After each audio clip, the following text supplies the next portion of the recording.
Благодарам. Почитуван колега Назири, тоа што сакам да го дополнам како корекција во вашиот говор е следното. 4 месеци владата најавува дека ќе има аранжман и договор со ММФ.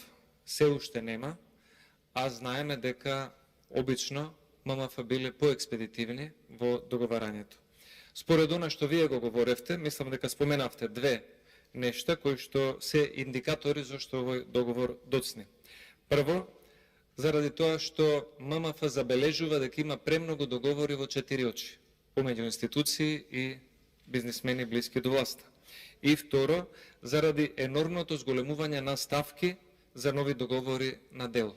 Вработување, непродуктивни вработувања, кои што го оптоваруваат буџетот и граѓаните и стопанството, а ММФ нема намера да спонзорира такви ставки во ваква криза, каде што треба да има подомаќинско располагање со буџетот.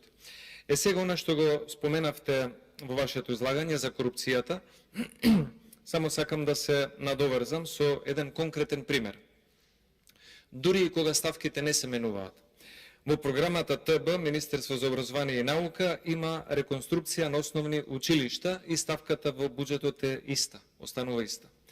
Но, кога збориме за реализацијата, имаме две основни училишта.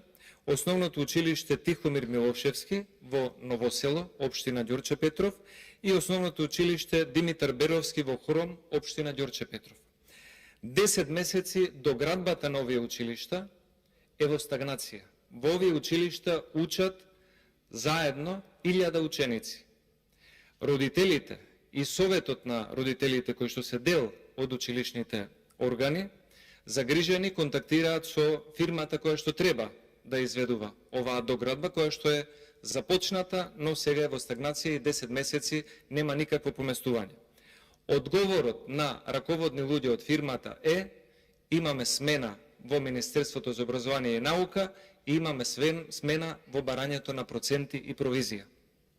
Тоа е проблемот и кога имате ставка во буџет и кога имате веќе започнат проект за доградба на училиште, одредени фирми не можат да го продолжат проектот затоа што дел од раководството на државните институции им бараат провизија за да можат да им исплатат по завршена ситуација. И затоа сметам дека со ваковиот однос, без разлика какви ќе бидат ставките во буџетот, само се нанесува штета на образованието, на проектите и на фирмите кои што имаат обврска да завршат одредена обнова на училишта или доградба на училишта како овие две основни училишта во Ѓурче Петров. Благодарам.